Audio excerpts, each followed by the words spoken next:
has been melting away. We've been lying on the shore for a while, and our song is still you are the sea. Is a My father started up greengrocer's business in Sandend in 1946. We moved down from the farm of Barnyards of Finlater up at the top of the hill there, and we moved into one of the new houses, which were a prefabs at that time, because it was handy, because across the road the building that the workmen had used for building the prefabs was on a cement base, and it was just appropriate for my father to build his garage on there. And he subsequently started his business from that point. I was born in Sandend in 1948. At that time the prefabs had just been built at Sandend, and I was the first boy born in the prefabs. So that was 1948. I suppose the memories of Sandend are going further down the village to visit my granny and my granddads and all relatives, because at that time everyone in Sandend was related. So memories of that, memories of going to school, memories of going down the beach, and just playing around with my pals. That was it. Yeah. I've been going to Sandend since I was a small baby, 3-month-old baby. My parents bought a cottage there in around about 1970, and I went there for every single holiday up until my teens, and have gone frequently as an adult. One of my first memories is of going over the braes at Sandend over to Seagull City, which is known locally where all the seagulls live in their nests, on my own on an expedition, and my big brother having to come and look for me. I think I was about 3. Obviously I have lots of memories of the beach. I seem to remember it being eternally summer.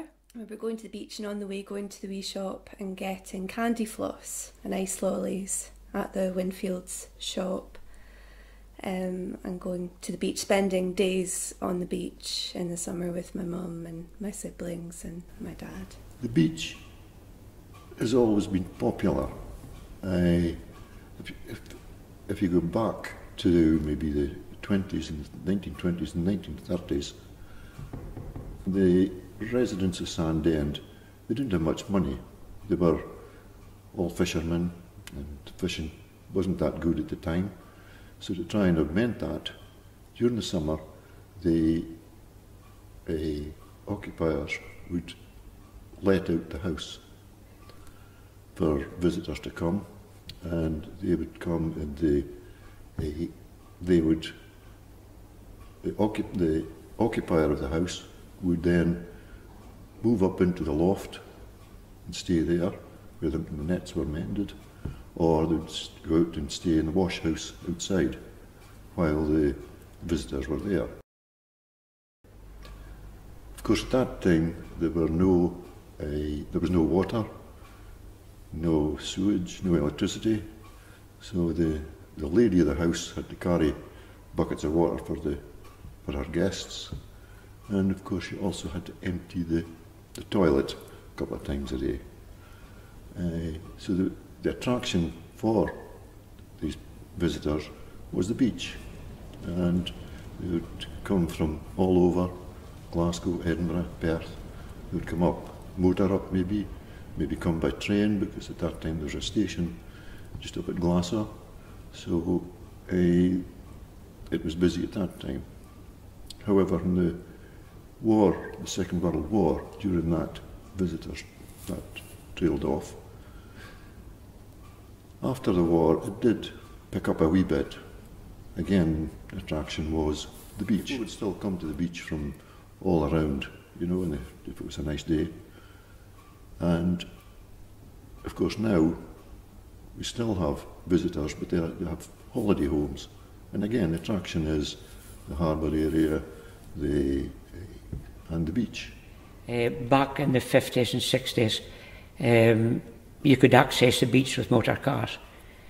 And I would say roughly you could have 200 cars sitting in that beach on a Sunday afternoon in 2 ice cream vans. Funnily enough, my auntie had a wee shop, an ice cream shop in Sandend, and she had her van there, and also the ice cream cafe from Portsoy, they put a van out too. Because a lot of people come in down from the country, they could change their clothes in the car, get into their swimming trunks and go into the scenic up and dry off. And actually, there used to be buses, Alexander's buses. I've seen 4 of them parked down beside the school there on a Sunday through the week with school picnics. It was quite a common thing, especially in the summertime. There was a novel activity back then, like, but that was coming. When we were kids, we used to get a tip from pushing people off the beach coming up on the road, because the sand was softer there, you see, because the sea had never come up to that part, you see, and some of the cars stopped, so just half a dozen you got in behind and pushed the cars out, so there was a half crown was thrown out the window, you know. That was common practice right through the summer, like.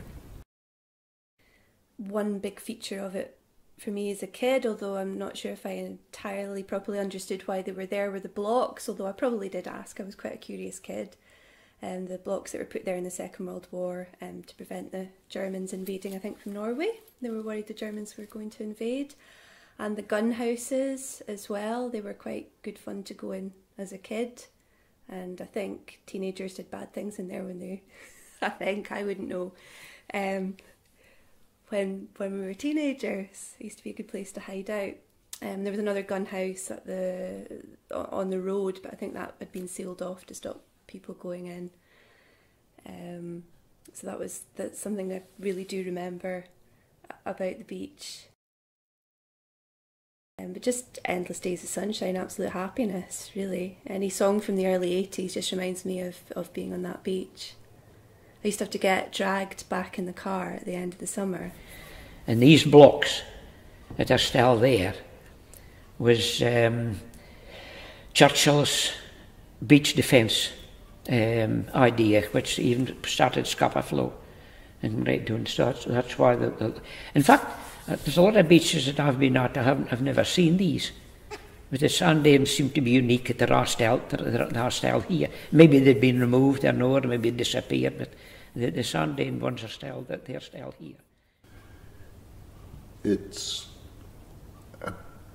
just a huge area of clean sand. During the war, there were poles put into the beach to stop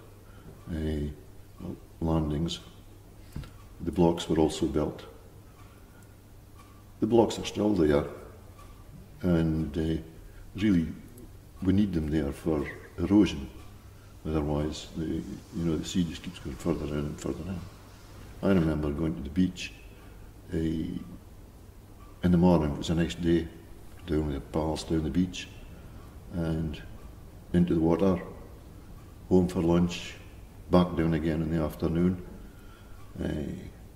Perhaps Mum would come along, aunties, all the cousins, and we'd have a picnic.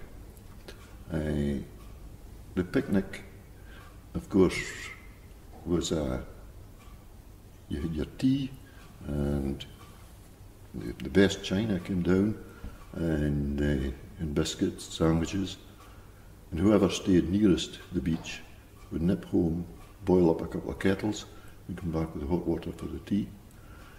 Then it was back into the sea again, and then back, when you come out of the sea, you always got a biscuit. This was called chatri chow, and this was a biscuit to stop your teeth chattering. Chattery, chill. I would just describe the beach as a great place. You know, and now, as well as people going in just to paddle or whatever, we have the surfers come in, and it's good to see them in the summertime. All the surfers there, and people in the water, and people having picnics. I don't know if they still have a kettle or what, but they still have their picnics. Swam in the sea, I sunbathed, I made sand castles.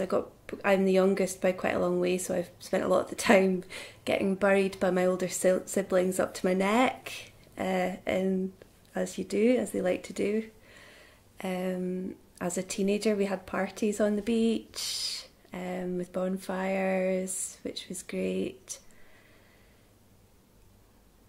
Just sat on it and looked out to sea as well often as a teenager, and doing that puts things into perspective often as well. I wasn't one for water sports. I think I've played on a boogie board once. Didn't really, I mean, there were people surfing. I remember people coming in the 80s with t-shirts saying Sandend Surf City. So it was known even at that time as a surf place. I know it's growing now, but there was people frequently surfing there. I went out on a boat once, on a holidaymaker's boat out into the bay, so saw the beach from that side as well. But I mean, there was always a lot of people doing water sports and had boats and canoes and the harbour was a hive activity too. A lot of kids did a lot of swimming in there in the evenings going after them home from school. You see, they just dumped the school bag and just away down and onto swimming trunks, and they just spent their whole evening in the harbour. Like some of the kids did go in boats. There was a fishing boat in the harbour. He would go out for lobsters or mackerel, and sometimes occasionally take the kids out with him. I was out once or twice, but I wasn't out that often. Although my dad was a fisherman, the sea never really appealed to me, other than to go in with my swimming costume. That was it. I remember Sandend from many years ago when I used to come down just to have a look around the village and walk along the beach. That's many years ago, and then I never thought that one day I would actually live here. And when I retired, wife and I just wanted somewhere to retire where it was peaceful and quiet, and we found a house in Sandend and bought it and moved into Sandend then. Village life is quiet, and it's a lot of visitors come down to Sandend. I mean, we notice from warehouse, I mean, how many cars go up and down the road every day. And it's got its fish processing plant down the road as well, which a lot of fish vans come down here and load up and sell their fish around the countryside. And I find it peaceful here and it's quiet. So. My wife, she collects sea glass for a friend of hers who turns it into the jewellery and pictures using the sea glass. So she's often down there and she just has a look for sea glass, and she came across, found this medal, which was a Golden Jubilee medal from Queen Victoria. It's not in good state of repair, but it was readable to what was on it, and that's what it was a Golden Jubilee medal for Queen Victoria. Well, I mean, she finds quite a few bits and pieces down in the beach. It's of interest, in like bottle stoppers and things like that. It comes from old medicine bottles and things like that. Like, you know, it's quite interesting, some of the things that she finds. So, it's very interesting. Came here 2002. I've been here since. I've got a house down in the village. The beach is just absolutely brilliant. It's very calming. When I first moved here, I was going over the beach, I would say every day, guaranteed every day, and I would go down there, sit there, hours, just watching the waves, listening to the sea. I had a dog, so I used to go down there and the dog would just run about for ages. You'd meet folk. It's quite a social beach. You're always meeting people from the village or out with the village that come here because it's such a nice beach. And because they're coming down here quite a lot, you make friends. So you might meet them a couple of times, but the more you're down there, the more you do meet them.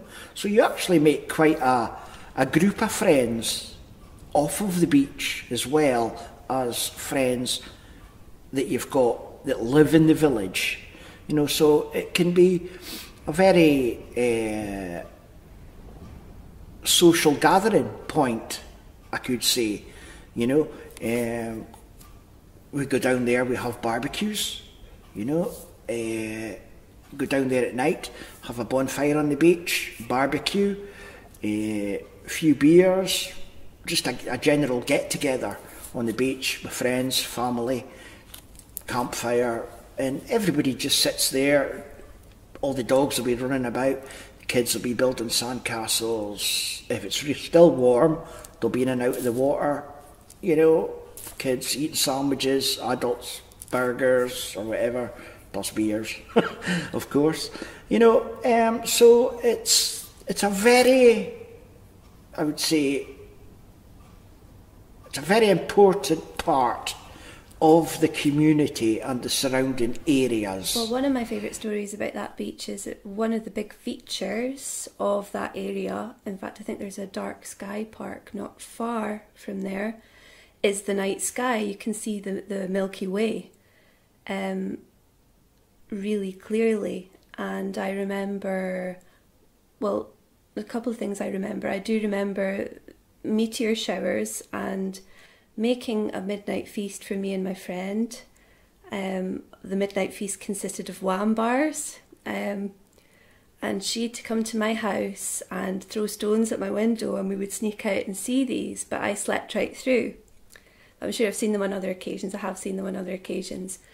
But I remember also, I think this is as an adult, yeah, definitely as an adult, I was walking along the beach, well, actually got off the beach and onto the road, and we looked back and we saw a meteorite fall out the sky. Went and looked for it the next day, but I don't think you could probably distinguish it very easily from another rock. So if anybody's a geologist, they might want to go. It might still be there, very end of the beach. Saw a falling star. That was quite special. Another special moment.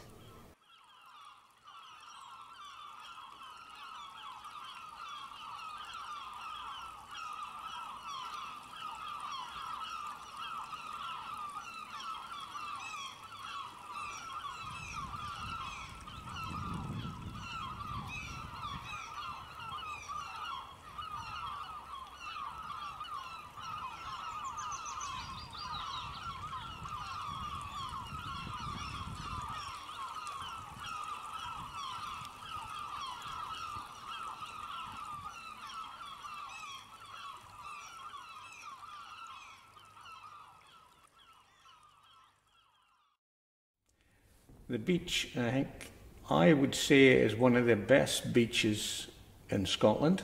It's very sandy. It's very picturesque. It's also, I would say, very good for the surfing, because I mean, I see from where I am, I see surfers here day in, day out, nearly every day of the year. It's also a very picturesque place for people walking their dogs. There's the dunes where the dogs can roam about in the dunes.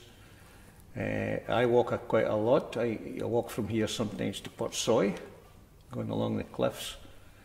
And I don't think that the beach should be disrupted in any way by any other means of people trying to put cables through it or anything like that. I mean, I had a road crash 5 years ago, so I've got a car and I can drive about, but sometimes I'm too bad, and I've got a mobility scooter.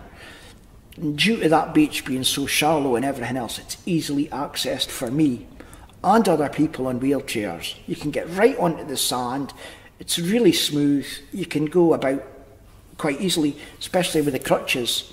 You know, it's a great beach, and if all this goes ahead, there's going to be so much disruption.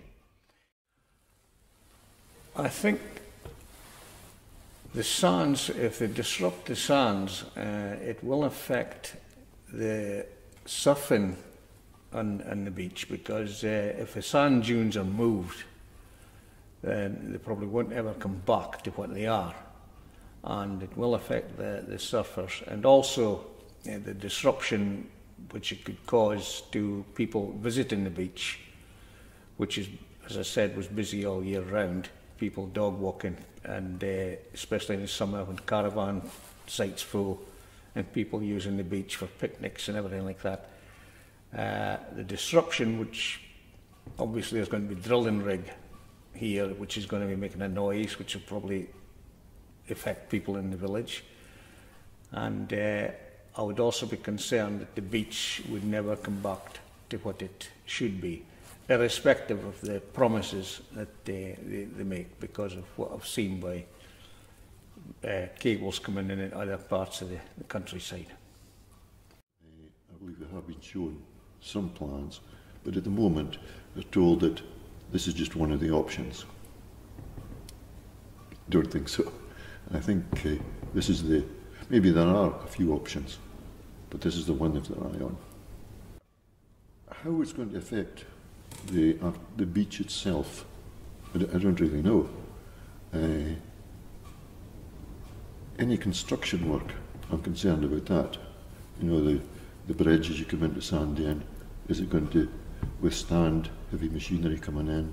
What sort of upheaval is there going to be? How is it going to affect tourism while this is going on? Those are the things that concern me.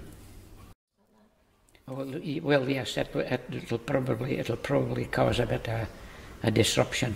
I mean, there's only one road outline into the village. You couldn't take we call it the Kingsbury. You couldn't take that into consideration. But the main road here, I think that bridge there, as you come into the village, will maybe have to be constructed a bit strength, because some of the equipment will be probably taken, unless they make a road somewhere else.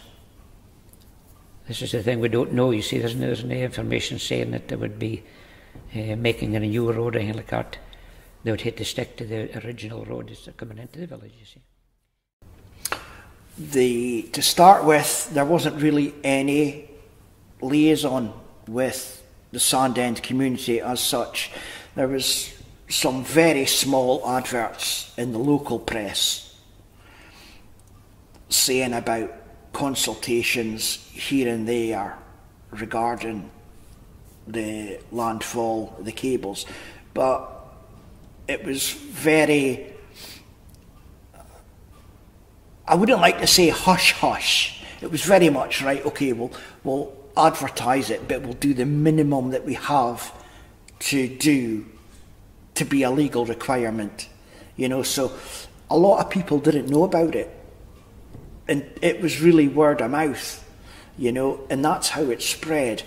And I went to the one in Portsoy when I found about it, and it was just a sham.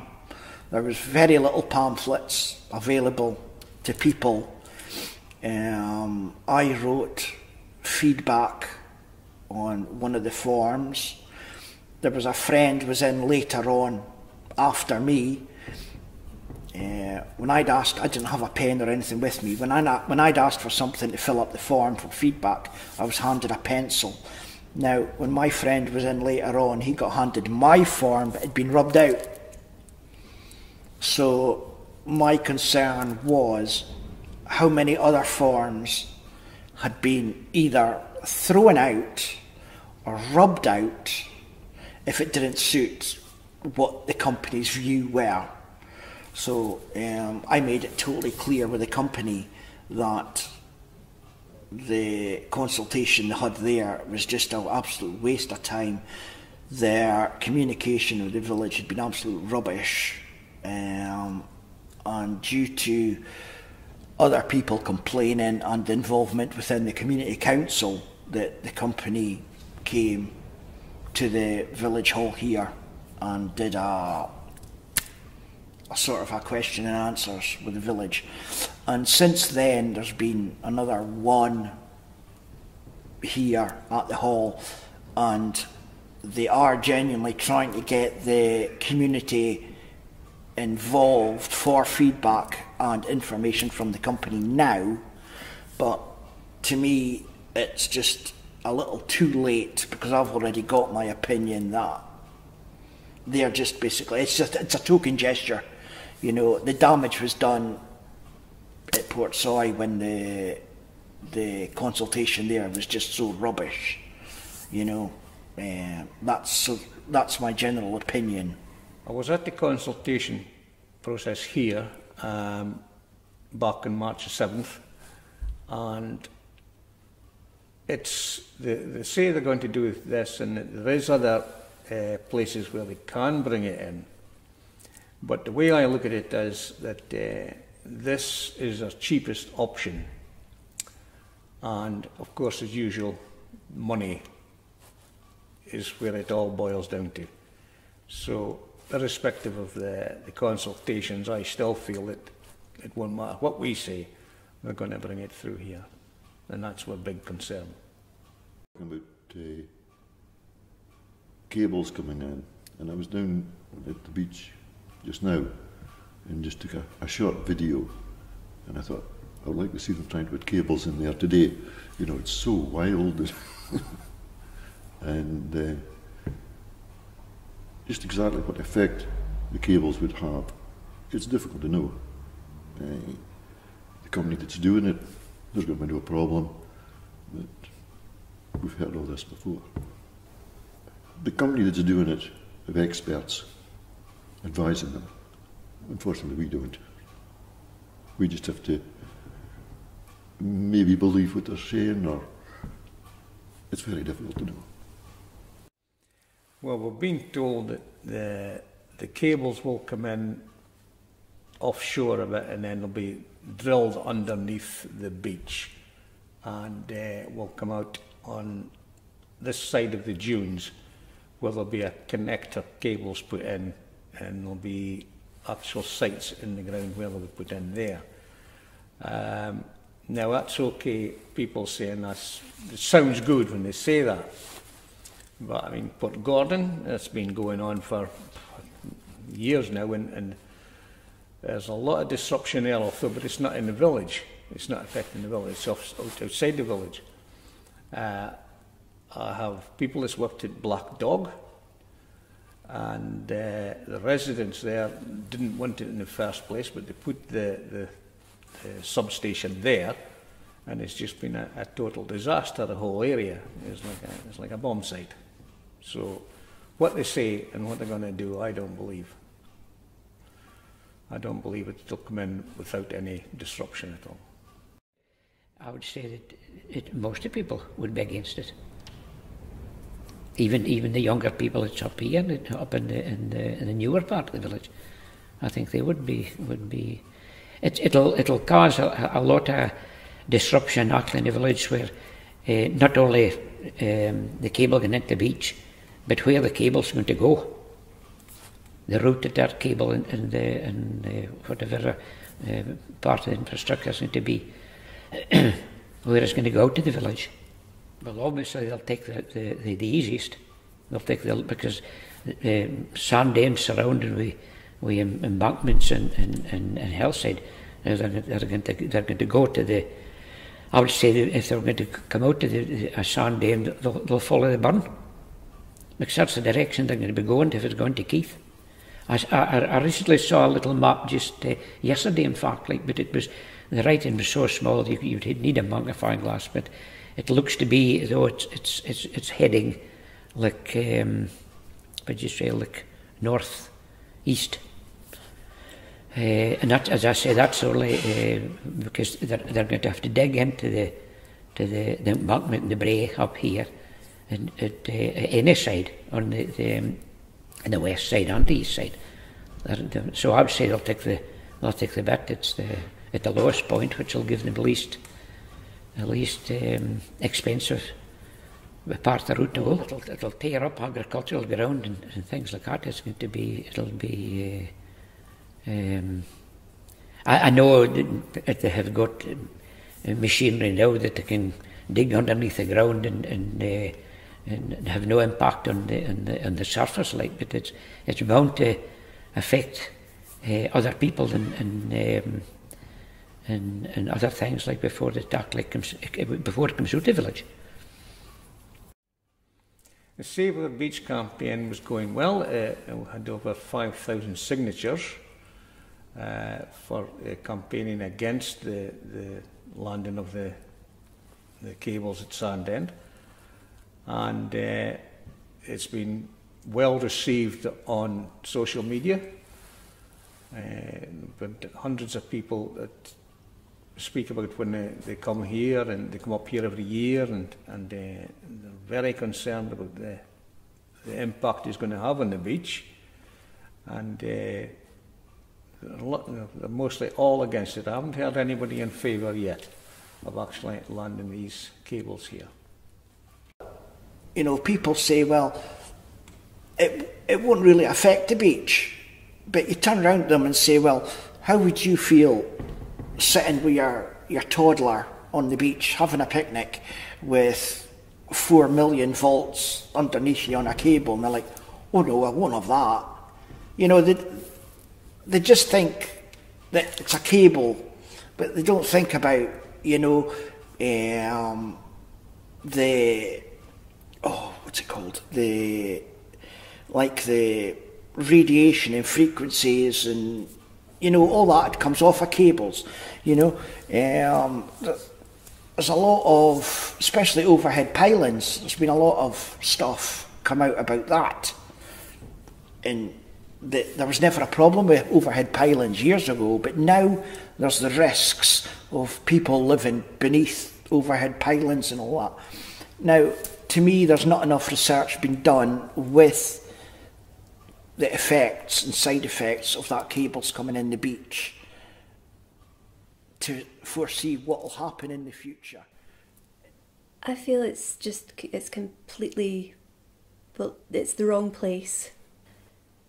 This is just one aspect. Obviously, it's important for everybody who's home, you know, no matter how long they've lived there, they've chosen that as their home. But one thing that I think is important to remember is that people lived and worked there, and worked in very dangerous jobs. They were out fishing for us or for our forefathers to have food, and I think maybe is it not appropriate for their descendants to have their village left intact and have a nice beautiful place and not have that encroaching upon it? Possibilities are, there's one or two places just past Sandend Beach, what is known as the Salmon Bothy area, where it could come in. It's not quite so rocky, and there's one or two other bits where they could land it, which come in off the sea, and they could land it there.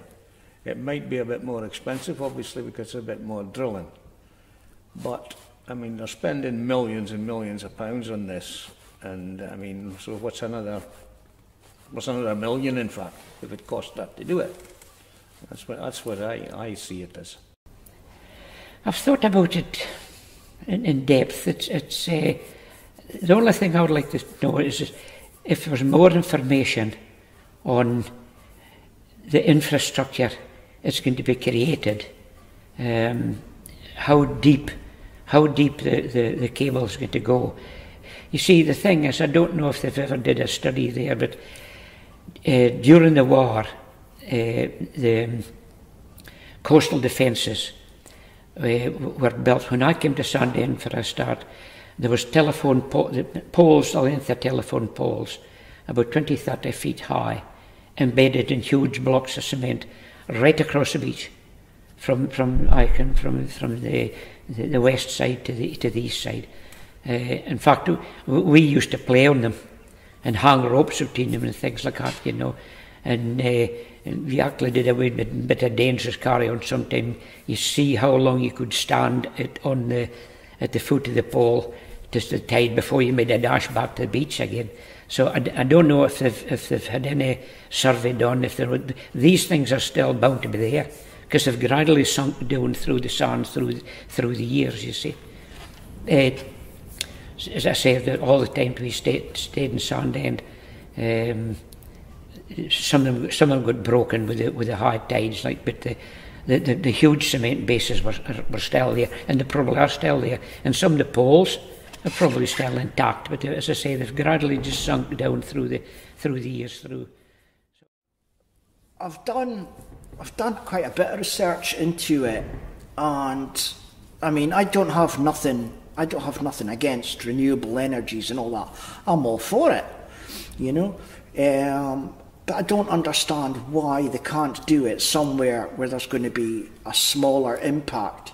Now, that beach is very tidal, so the sand does shift a lot. And I've seen that sand shift 3 feet, easy, overnight. And I've asked them repeatedly, how do you protect your cables from the sand shifting?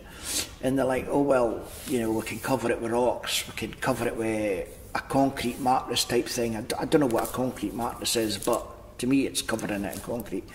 Now, if they cover it in concrete or rocks, because from what I believe there's going to be 2 cables coming in, and if they cover it in rocks and the sand shifts, we could feasibly be left with 2 rock piers type things running all the way out the sand into the sea. So in effect, instead of 1 beach, you could end up with 3 small parts. Now, that takes away a huge recreational part of the beach, because people won't be able to just go and walk their dogs. People won't be able to surf safely if the rocks are uncovered, especially the disabled children. Now, if they fell off a surfboard and the rocks are uncovered, they could bash their head, they could break an arm, and anything could happen. Nobody can say. If this is going to go ahead, and personally I do think it will, because I think that I was trying to fight a big company, and I think if it does go ahead, what's in it for us? We have problems at Sandend with landslips and different things. Come on, what are we going to get out of this? That's the only thing. Even to the point of, you know, construction vehicles and everything in the village, it could affect the caravan site. People are not going to want to come back if there's concrete piers down the beach that get uncovered in storms. People are not going to want to come back and rent caravans, rent holiday homes. The fish sheds down the village, they'll lose business because holiday makers won't be here as often, so they'll lose sales with their fish. The shops in Portsoy, they'll lose business as well. So it doesn't just affect us in the village, it affects the whole surrounding area as well. You know, and I feel that there's not enough research being done to say that this won't happen if they do go ahead. Well, the only thing I'd like to add is the fact that if they really want to take the cables in near here, I would suggest that the was around the corner. I would suggest the salmon bothy would be the best option to take it in there, and because there's a road already that goes down there. So it would obviously, they'd have to probably put a bit hardcore down to make the road more passable, but the thing is there's a road there, so they wouldn't need to put a temporary road coming in here, although they would get in from Portsoy area, come down that way into there. Just please don't do it there. Please don't do it. I know that these things have to be done, so we're told. I'm not an expert on these things, that these things will be an improvement on the sources of energy that we have, but surely it's counterintuitive to do that at the expense of a beautiful landscape and at the expense of the future sustainable livelihood of the people of the place. It's a beautiful place. Why are we destroying our beautiful places? What's the point in us carrying on? You know, what's the point in renewables if we're not going to have beautiful places? And particularly beautiful places that people live and have businesses in, and will hopefully continue to have businesses. And it seems there's likelihood that they will have businesses that will thrive and grow in somewhere like Sandend. So why ruin it? Why ruin all that for the future? So that's.